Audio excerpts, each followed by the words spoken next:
Okay. Darwa gunga darwa gungol. Yango gulani ngalawili dunani.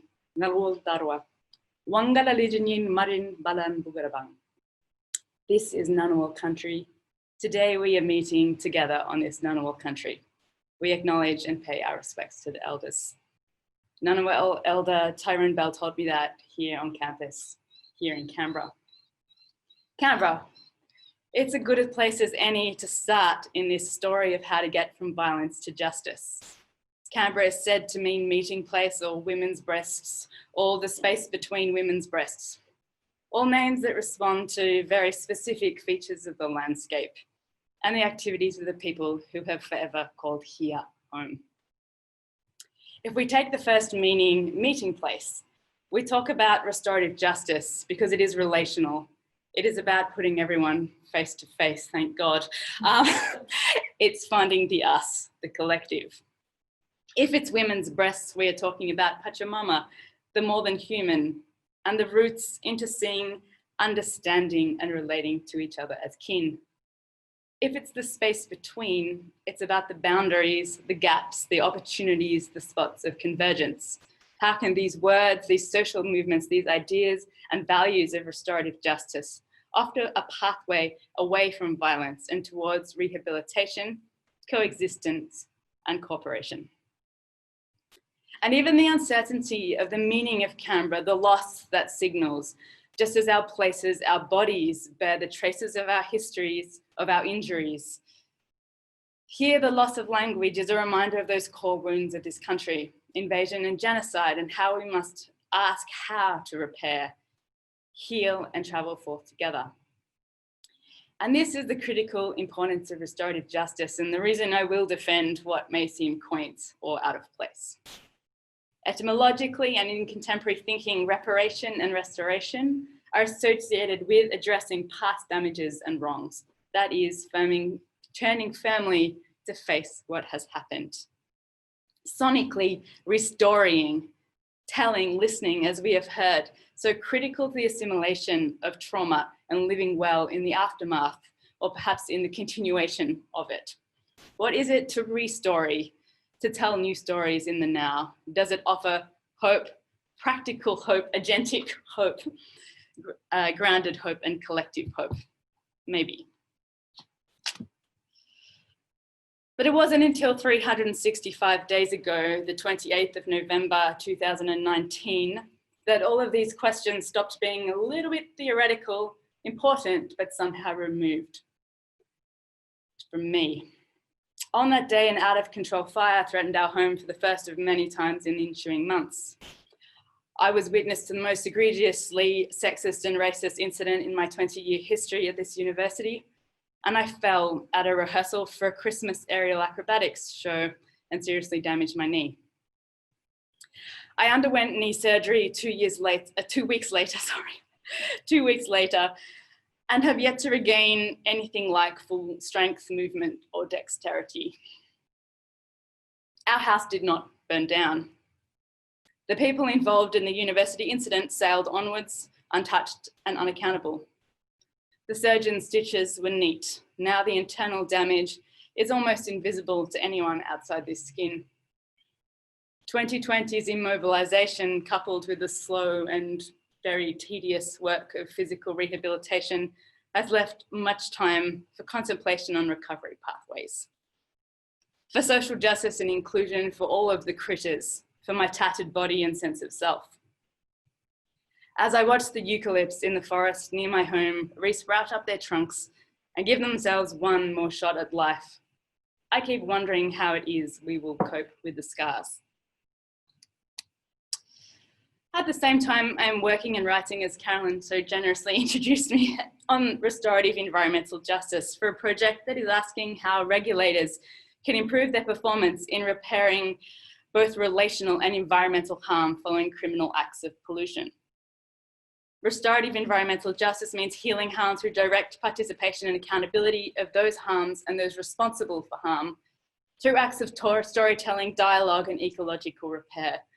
And this is the shortcut diagram we've been using to try and get these points across. More practically speaking, when you are working with environmental regulators, what you are talking about is the 3 strands on the left-hand braid here. And like any underlying flow or pattern, like true rings, I suppose, and I found a beautiful presentation. This means that in this space, the same things happen again and again and again. Key here, of course, is the verb approve, where approve means sanctioning violence to specific parts of our world not deemed important enough to care for, let alone leave be.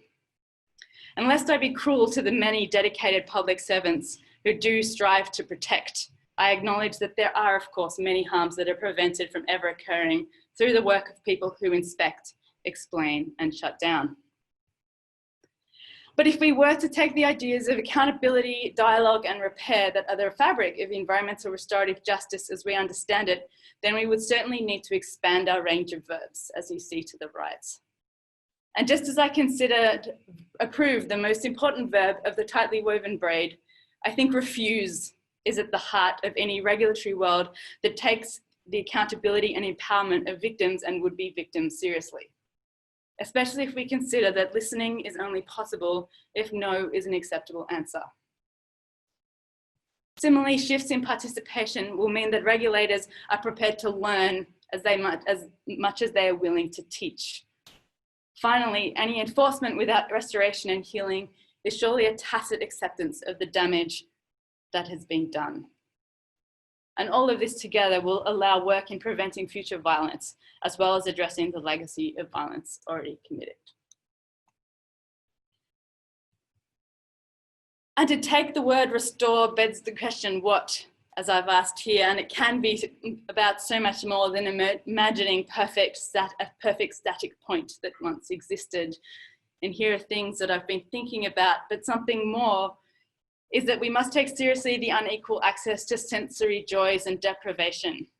This is what exposure we have to smells, to beauty, to noise.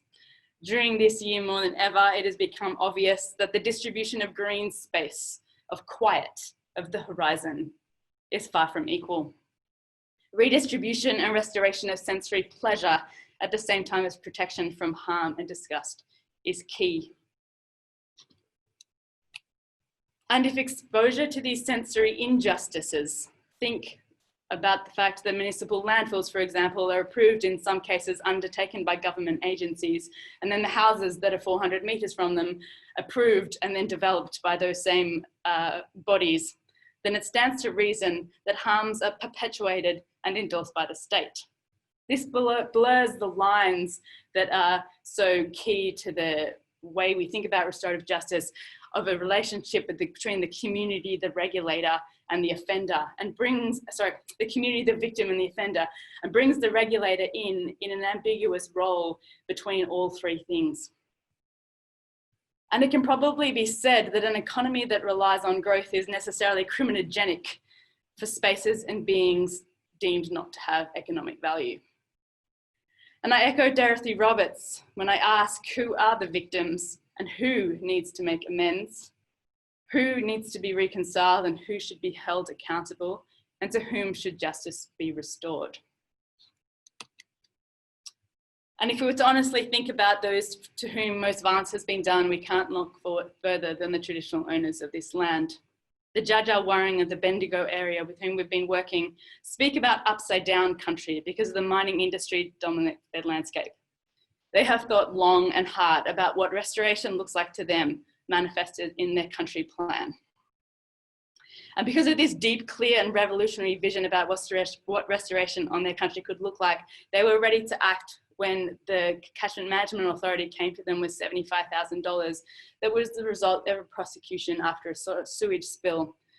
So the now almost obsolete environmental regulation in Victoria has a provision where when you take people to court, instead of the fines, which is the usual punishment for inflicting environmental violence, those fines usually go back into consolidated revenue. There is a provision to give that money to the community. And in this case, through the auspices of the Catchment Management Authority, the Dja Wurrung Clan's Traditional Owner Corporation was able to enact one of the visions for their upside down country in creating the frog ponds that you can see on the slide. They demonstrated under these auspicious conditions that they had the resources and skills, as well as the necessary restorative imagination to create really transformative change in their country. Since then, they have leveraged to get more funding for more projects and have again been the recipient of enforcement-related fines.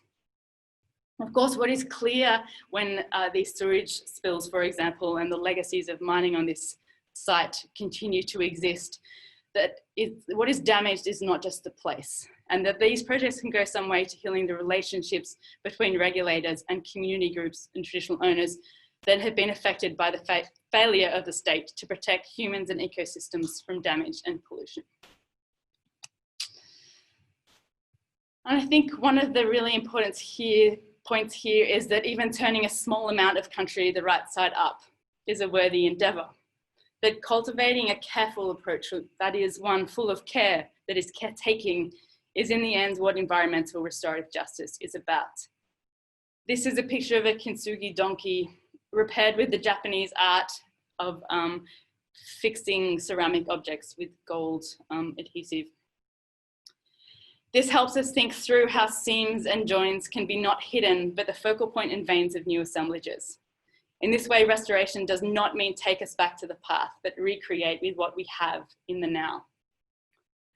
And so to conclude this short journey through ideas of violence, restoration and justice, I'm going to read this little piece of work that I patched together recently that brings some of these threads of the braid together. And that is a terribly mixed metaphor.